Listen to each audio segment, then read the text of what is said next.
30 feet away, a shape breaks through the fog. Not a shadow, not a trick of the mist. A gun barrel, then a turret, then the full outline of a German Panther tank, climbing a ridge the Americans call Hill 246. First Lieutenant Edwin Leiper cannot see his own platoon behind him. 4 tank destroyers, 17 tons each, wrapped in armor half an inch thick. A kitchen knife is thicker than what stands between his men and a German shell. No roof over their heads. Just open sky, dripping rain, and a gun that cannot punch through a Panther from the front at any range that matters. The Germans have a name for this machine. They call it a toy, a death trap on tracks, sent to hold a ridge against tanks that outweigh it by nearly 3 to 1. In the last vehicle of the line sits Sergeant Henry Hartman, a man about to do something no gunnery manual, no training course, and no German commander believed was possible. In the next 5 minutes, on a fog-bound hillside in eastern France, he will face 6 enemy tanks alone. And when the smoke clears, the machine everyone mocked will have written one of the most extraordinary chapters in the history of American armor. This is what happened on that ridge. Before we begin, I hope you're having a good day. How old are you, and where are you watching from? The war had not been kind to the men of the 704th Tank Destroyer Battalion, but it had been fast. By the first week of September 1944, General George Patton's Third Army had covered more ground in 5 weeks than any army in the European theater had managed in 5 months. 400 miles from the hedgerows of Normandy to the banks of the Moselle River, in the rolling farmland of Lorraine, in eastern France. The tanks of the 4th Armored Division had outrun their own fuel trucks, outrun their own artillery, and very nearly outrun the war itself. Then the gas ran out. Not slowly, not by degrees. 1 week the division was receiving 400,000 gallons a day. The next it was receiving 31,000, barely enough to move a single combat command, let alone an entire armored division chasing a retreating enemy toward the German border. Every gallon that should have reached Patton's tanks was being burned 300 miles to the north, where Field Marshal Montgomery's forces were fighting for a string of bridges in Holland. Patton's army, the fastest force in Europe, simply stopped. For men who had spent 5 weeks doing nothing but move forward, the stillness felt wrong. Tank crews who had grown used to sleeping 2 hours a night and waking to another 20 miles of open road now sat parked in the same wheat field for days at a stretch, listening to engines they were not allowed to run except to keep the batteries alive. Scouting patrols went out and came back with nothing but rain on their coats. Mechanics used the pause to catch up on maintenance that combat had never allowed, tightening track links, swapping worn road wheels, patching bullet scars in sheet metal. Officers studied maps of ground they had not yet been ordered to cross. Nobody believed the silence would last. An army that fast, sitting still that close to the enemy, was not a rest. It was a held breath. It stopped in a scatter of stone villages and open wheat fields around a town called Aracourt. Colonel Bruce Clark, commanding Combat Command A of the 4th Armored Division, set up a defensive perimeter and waited for the fuel trucks to catch up. He had Sherman tanks, he had a battalion of Stuart light tanks for scouting, and attached to his command, he had 36 vehicles that most of the division did not entirely trust, the M18 Hellcats of the 704th Tank Destroyer Battalion. To understand what happened on the morning of September the 19th, you first have to understand what a Hellcat actually was and what it was not. It was fast.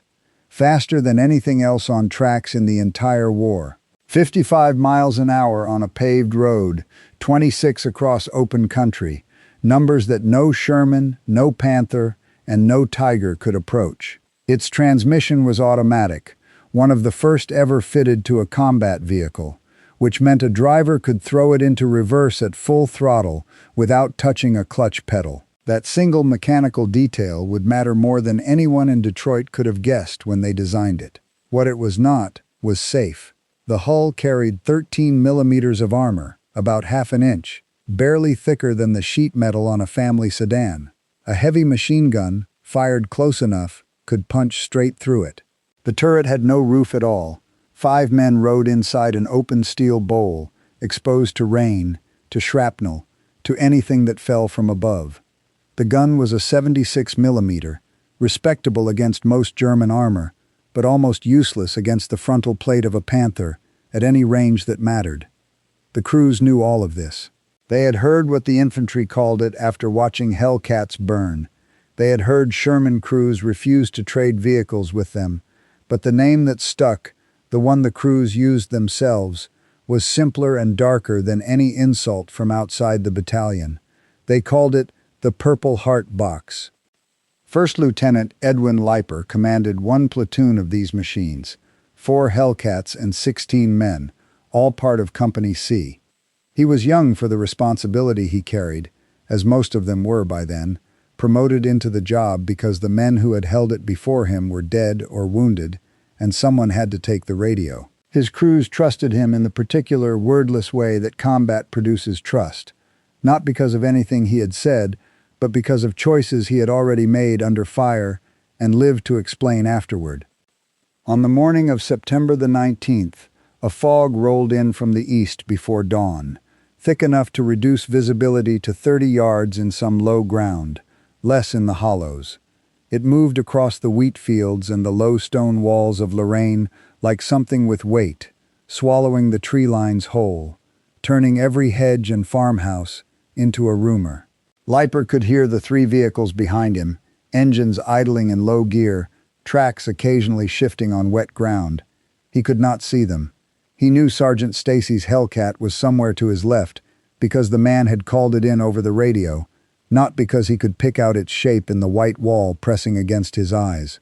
Every man in the platoon was listening more than looking that morning, because looking gave you almost nothing. What none of the Americans around Aracourt yet knew was that a new German formation had arrived on the other side of that fog, and it had arrived in a hurry. 15 days earlier, on September the 4th, the German High Command had activated the 113th Panzer Brigade, under Colonel Erich von Seckendorf. On paper, the brigade looked formidable. 42 brand-new Panther tanks, fresh from the factory, some still carrying transport grease on their hulls. 2 battalions of Panzer Grenadiers, enough vehicles to fill a road column more than a mile long.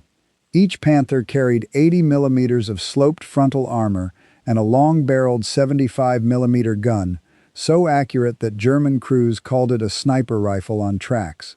Against a Hellcat's front, at any range beyond a few hundred yards, that gun did not miss. But a brigade is not just its machines. It is the men inside them, and here the paper strength of the 113th concealed a fatal weakness. Most of its tank crews had never fought together before. Many had never fought at all. They had been pulled from replacement depots across Germany, given an abbreviated few weeks of training, loaded onto trains, and shipped west to close a gap in the line. They had no reconnaissance screen ahead of them to report what waited on the far side of a ridge. They had no engineers to clear obstacles, no artillery pre-registered to support them if the advance stalled. The brigade had been assembled to strike like a single fist. In practice, it was more like 42 fingers, each pointed in a slightly different direction, each crew learning the battlefield for the first time on the day they entered it. The Americans waiting for them had no such disadvantage. The men of the 4th Armored Division had been fighting together since the beaches of Normandy, 3 months of continuous combat that had worn away anyone who could not keep pace. Officers had been promoted not by seniority but by the blunt fact of surviving long enough to learn the job. Crews had learned each other's instincts down to the smallest habit, when a gunner would fire without being told, when a driver would already be reversing before the order left his commander's mouth. Lieutenant Colonel Creighton Abrams, leading the 37th Tank Battalion from the turret of his Sherman, which he had named Thunderbolt, was already on his 4th tank of that name. The previous 3 had been shot out from under him, and he had climbed into a new one each time. No chart comparing a Panther to a Hellcat could measure that difference. A chart could show that a Panther outweighed a Hellcat by 28 tons, that its armor was 6 times thicker, that its gun could kill at twice the distance. They could not show the gap between a crew that had bled together for 90 days and a crew that had met each other on a train platform 2 weeks earlier. That gap was about to be tested on a low rise of ground the Americans called Hill 246, just south of the village of Rechicourt-la-Petite. By mid-morning on the 18th, German scouts had confirmed what Colonel Clark's own patrols were only beginning to suspect. Armor was massing to the east, more than 260 vehicles across 2 fresh Panzer brigades and a battered but experienced Panzer division, all under the command of General Hasso von Manteuffel. Clark had roughly 160 tanks and destroyers to meet them, spread thin across a defensive line that had been built to hold ground while the fuel trucks caught up, not to absorb a full counteroffensive. The order came down to Captain William Dwight, liaison officer for the 37th Tank Battalion. A road ran from Rechicourt-la-Petite toward the American positions, and whatever German armor was gathering in the fog would almost certainly use it. Someone needed to block that road before the column reached open ground. Dwight looked for the nearest available unit that could move fast enough to get there before the fog lifted. He found Lieutenant Leiper's platoon. 4 Hellcats, 16 men, half an inch of steel between them and whatever was coming. They reached the crest of Hill 246 at 7:45 in the morning. Leiper ordered the turrets swung toward the tree line at the base of the slope, engines idling, gunners watching a wall of white that revealed nothing.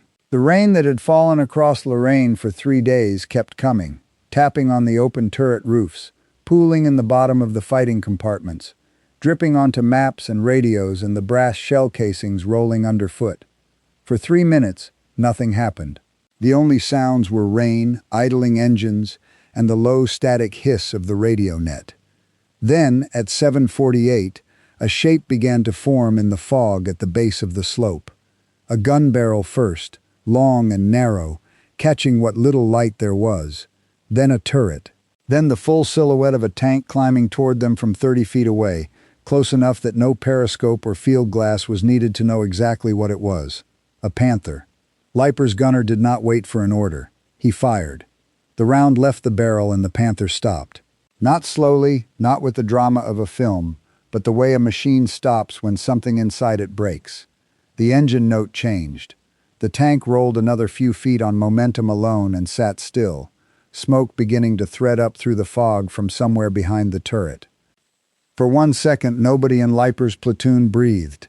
The sound reached them a half-beat after the sight of it, a flat crack swallowed almost instantly by the wet air, followed by the softer, uglier noise of metal failing inside a sealed hull. Somewhere under that smoke, 5 German boys who had been alive and breathing 30 seconds earlier were no longer any of Leiper's concern, and no one in his platoon had time to think about that yet.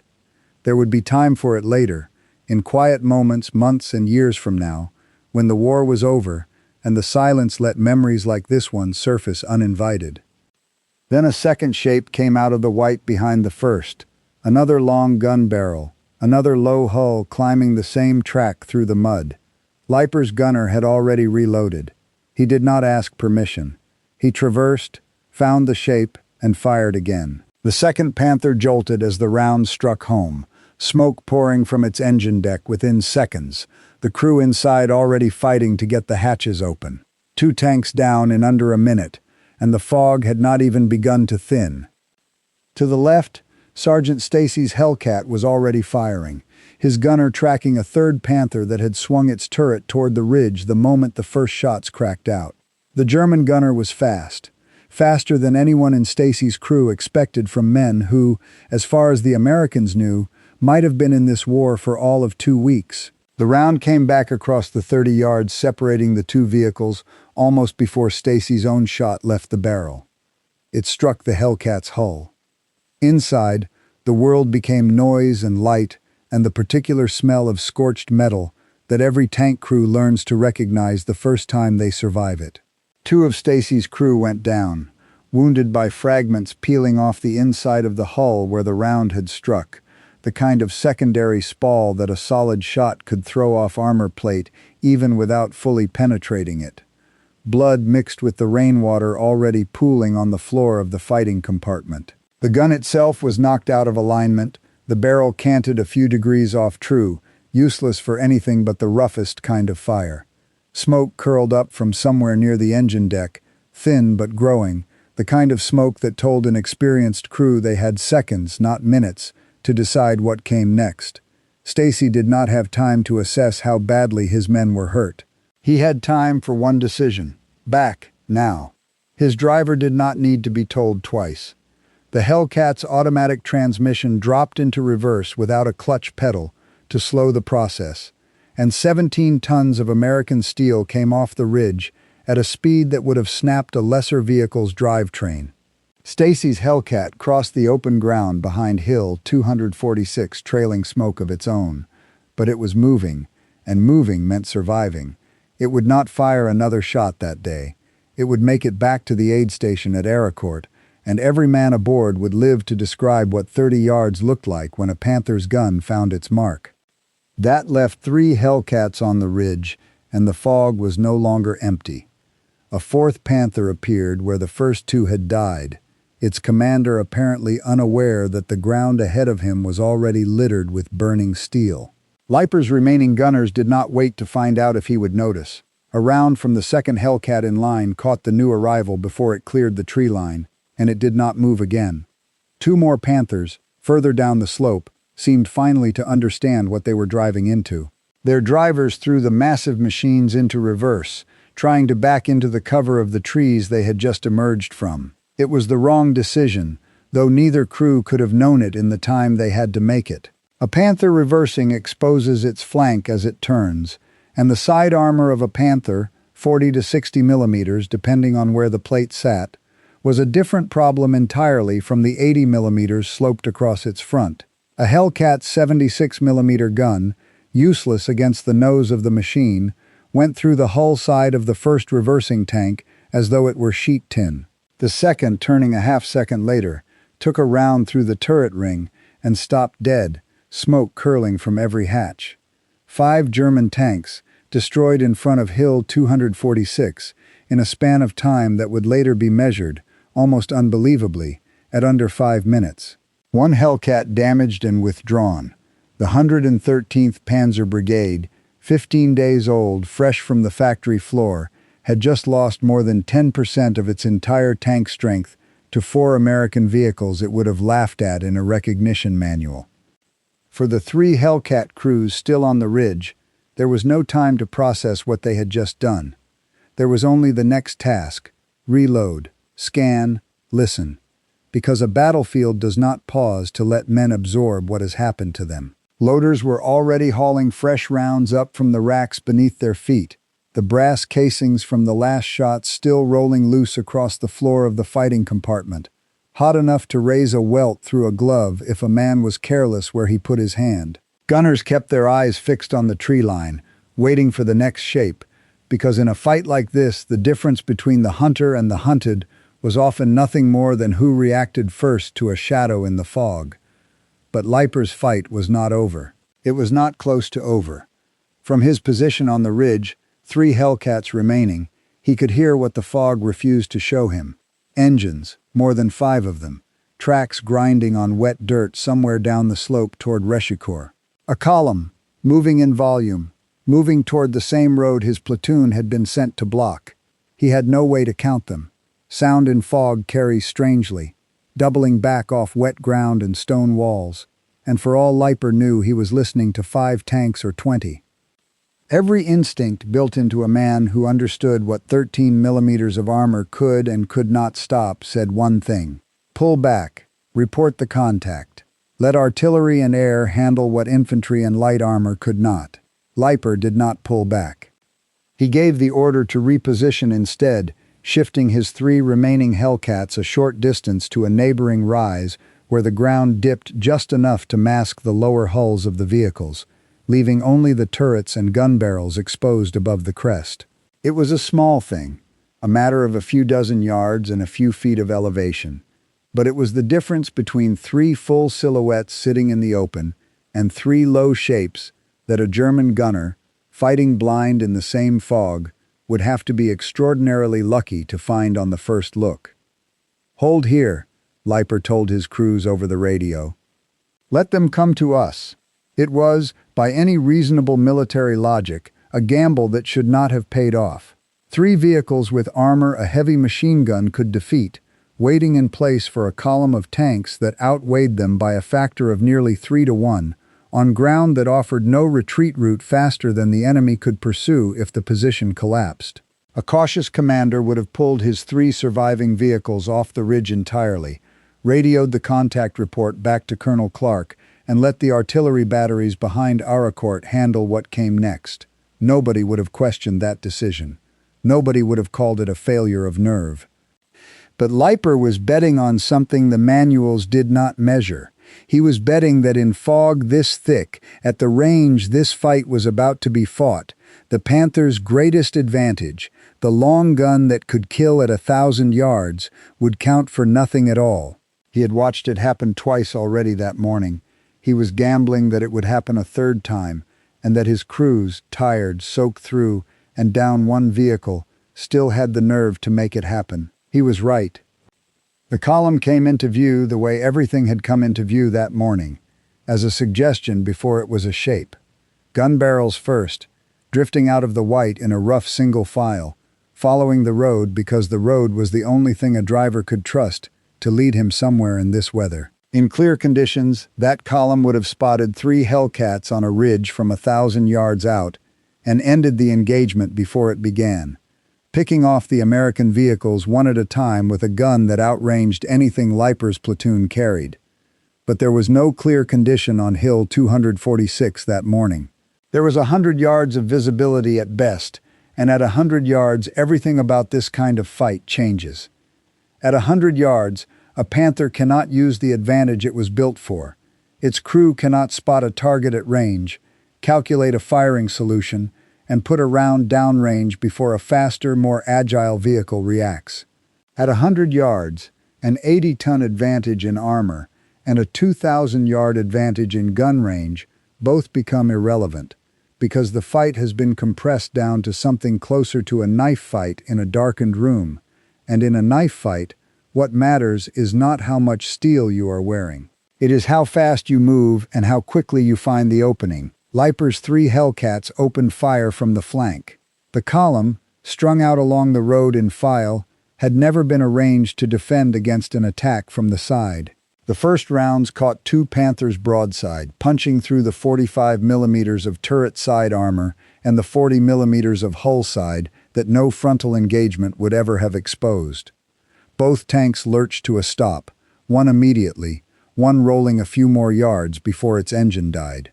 Down the column, commanders who could hear gunfire but could not see its source began shouting contradictory orders into intercoms, some ordering a halt, some ordering a charge toward the sound, some simply losing the thread of command entirely as the fog swallowed every visual reference they had. A Panther near the middle of the column managed to traverse its turret toward the ridge and fired blind into the white. The round missed everything, burying itself in the wet earth beyond Leiper's position with a concussion that rattled teeth inside 3 American turrets. It was the only shot that Panther would get to fire. A round from the 3rd Hellcat found its flank a heartbeat later. The Germans began to hit back with more precision as the fight went on, the fog thinning in patches just enough for a lucky gunner to catch a glimpse of muzzle flash on the ridge and lay a round toward it.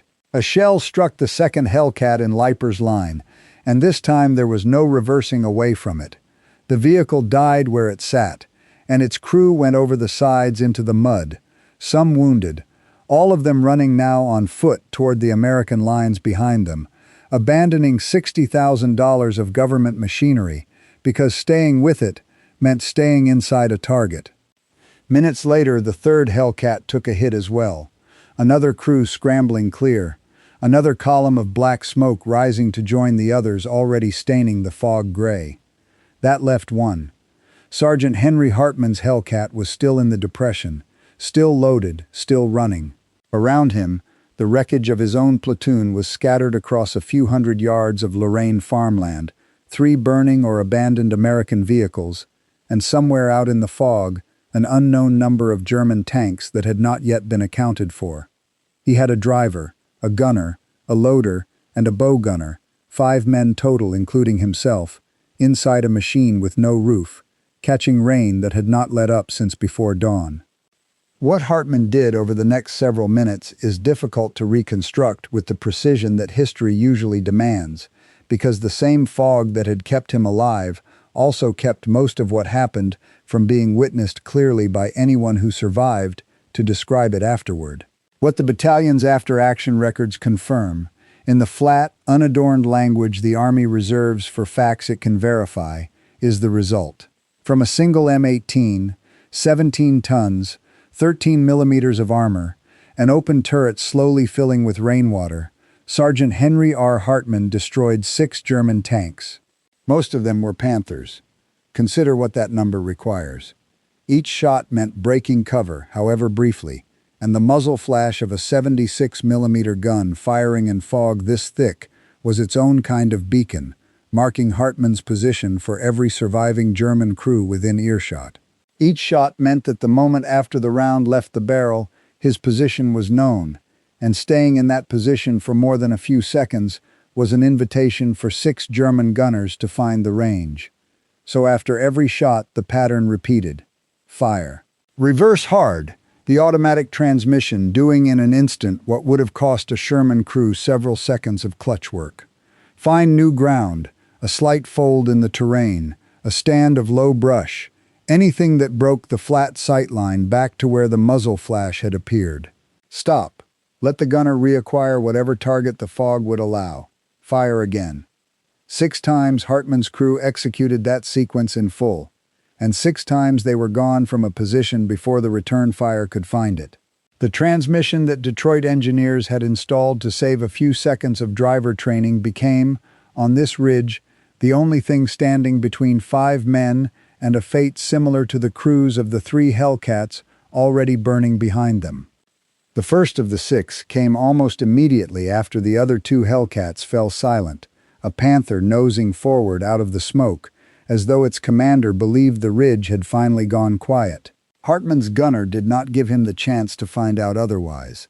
The round caught the German tank at an angle close enough that there was no time for a second shot to be necessary. The driver was already reversing before the smoke from the first kill had cleared the muzzle. The second and third came in quick succession, close enough together that survivors would later struggle to separate them into distinct memories.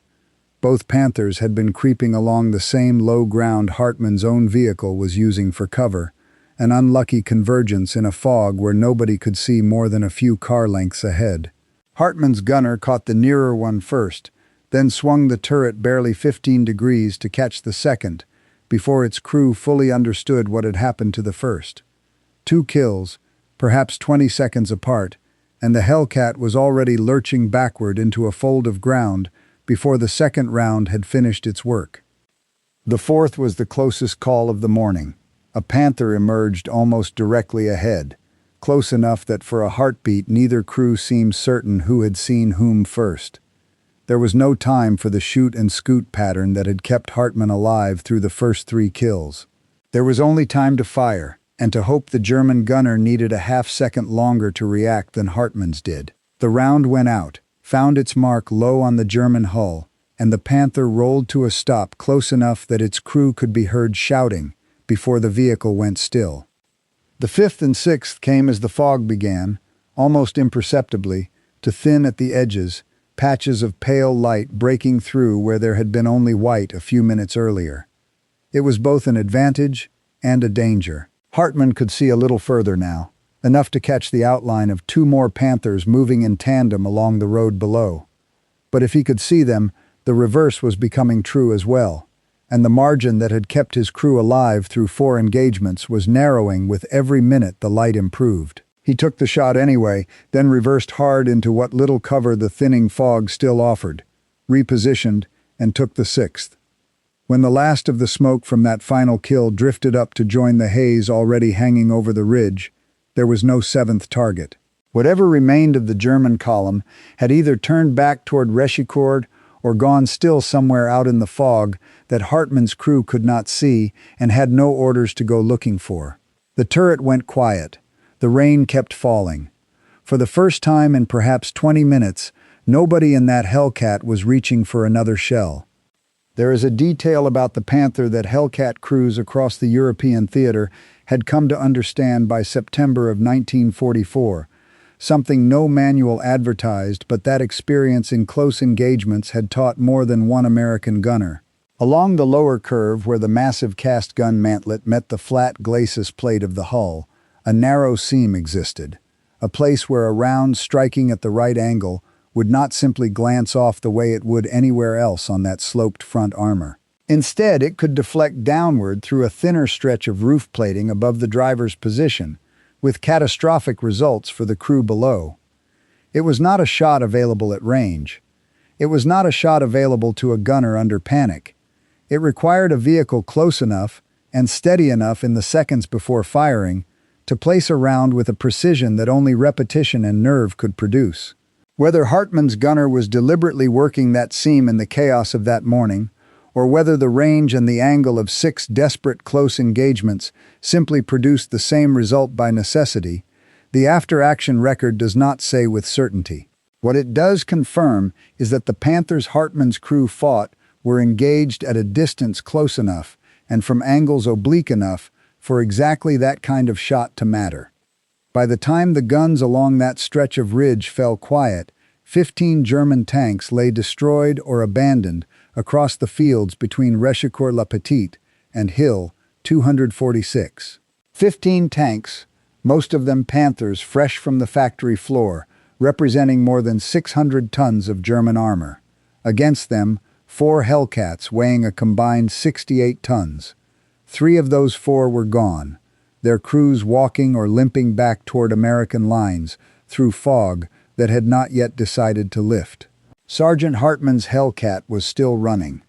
He had not moved his position by more than 100 yards in either direction during the entire engagement. He had simply refused to stay in any one place long enough for the war to catch up with him.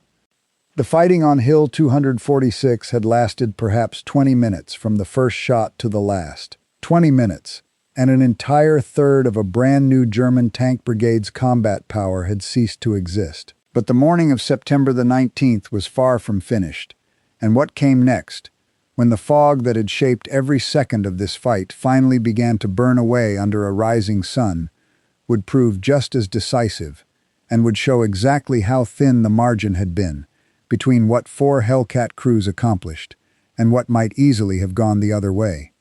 The sun did what fog always eventually does. It lost.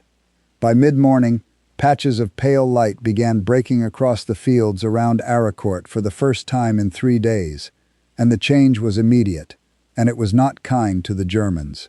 2 things happened almost at once, and neither of them had anything to do with tanks.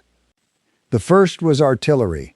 The 4th Armored Division's field batteries had spent the entire morning listening to engines they could not see, plotting rough positions from sound alone, waiting for the one thing they needed to turn a guess into a fire mission: visibility. When the fog finally opened to a few hundred yards, forward observers found exactly what they had been listening to for hours: German armor caught in open ground with nowhere to hide from a barrage. Within minutes, 105mm shells were falling across the fields between Rechicourt-la-Petite and Bézange-la-Petite. Panther crews trained to fight tank against tank had no answer for a threat that arrived from directly overhead. The second was air power. The same fog that had grounded every Allied aircraft since dawn broke apart just long enough for the P-47 Thunderbolts of the 19th Tactical Air Command to get off the ground. They came in low along the ridge lines, rockets slung beneath their wings, and found the kind of target every fighter pilot trains for and rarely gets: a column of enemy armor strung out on an open road with no air cover and nothing to shoot back with. 80mm of frontal armor, so decisive against a Hellcat's gun an hour earlier, meant nothing at all against a rocket striking down through the thin plating of an engine deck. For the German crews who had survived the fighting in the fog, the sudden clearing of the weather must have felt like the worst possible trade. The mist that had blinded their own gunners had also hidden them from exactly this. Men who had spent the morning fighting an enemy they could barely see now found themselves fully exposed under an open sky, with nowhere left to hide the very machines that had seemed unstoppable on paper 2 weeks earlier. Whatever confidence the 113th Panzer Brigade had carried into Lorraine was gone by noon, replaced by the particular kind of fear that comes from watching your own advantage turn into your executioner. And then Lieutenant Colonel Creighton Abrams moved. He had spent the morning holding the 37th Tank Battalion in position south of Bazoches-la-Petite, listening to the same gunfire everyone else had been listening to, waiting for visibility before he committed. When the fog thinned enough to show him German tanks pulling back from the direction of Hill 246, some trailing smoke, many with their rear decks turned toward his position, he did not wait for orders from above.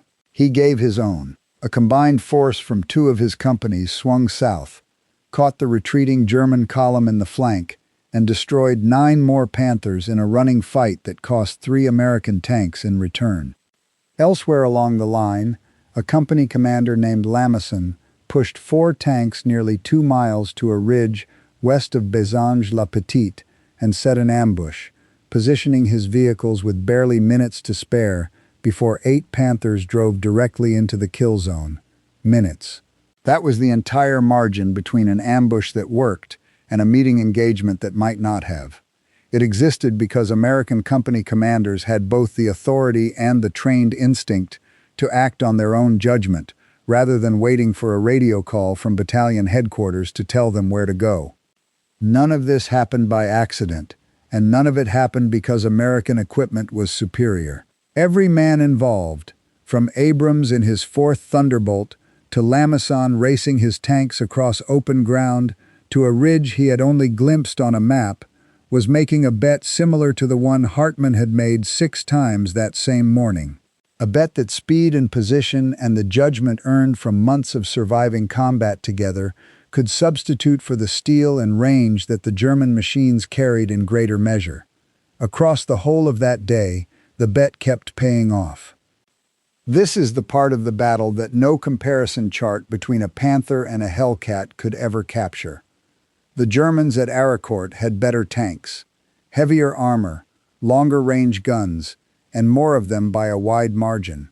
But the Americans had something the Germans could not match that morning, a structure of command in which a colonel, a captain, and a sergeant could each make an independent decision under fire and trust that everyone around them would adapt to it. Clark did not tell Abrams which road to take.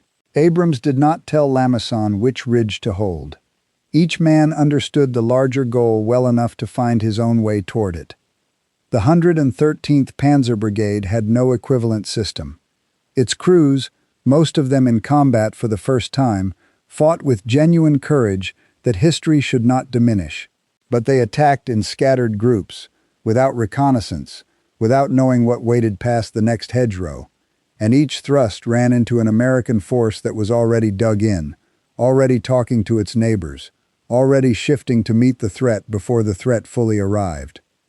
By the close of September the 19th, the fighting around Hill 246 alone had cost the 113th Panzer Brigade 15 tanks for the loss of 3 Hellcats, and Abrams and Lamison's counterattacks had added several more German losses on top of that before nightfall. It was not a close exchange. It was not in the same category as close. And that first day was only the beginning. Over the full 10 days of fighting that followed, the 704th Tank Destroyer Battalion alone would be credited with roughly 39 German tanks destroyed, for the loss of 4 of its own Hellcats.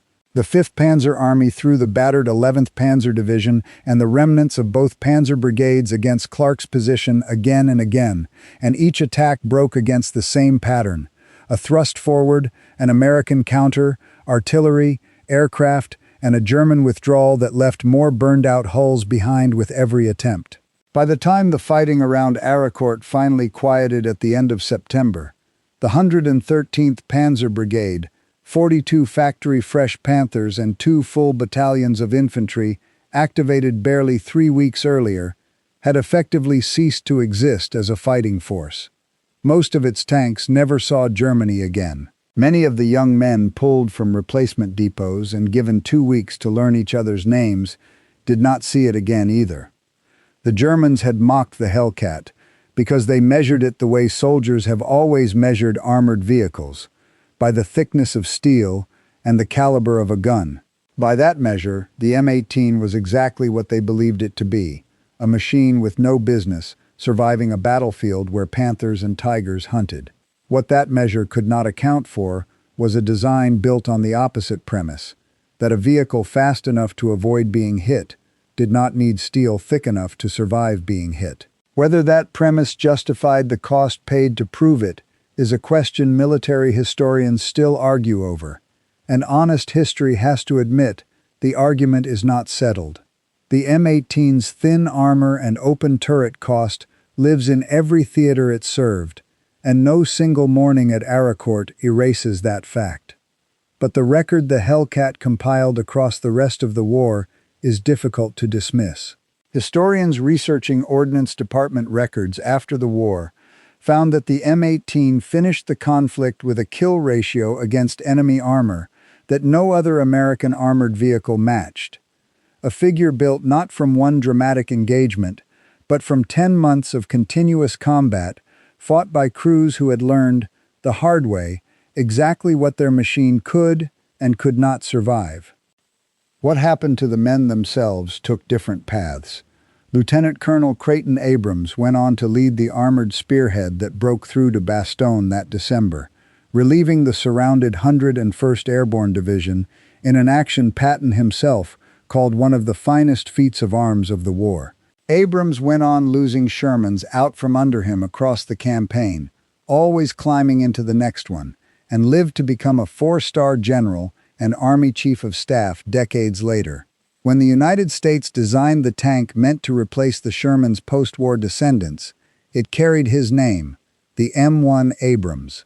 Colonel Bruce Clark also rose to 4 stars, and in later years said the battle at Aracourt had confirmed something he already believed, that the caliber of a crew mattered more than the caliber of their machine.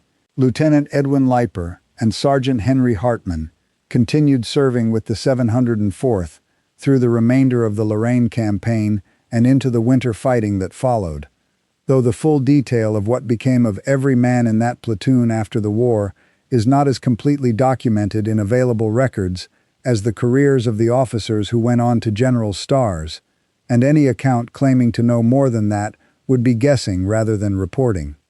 What is not in question is what happened in those 20 minutes on Hill 246.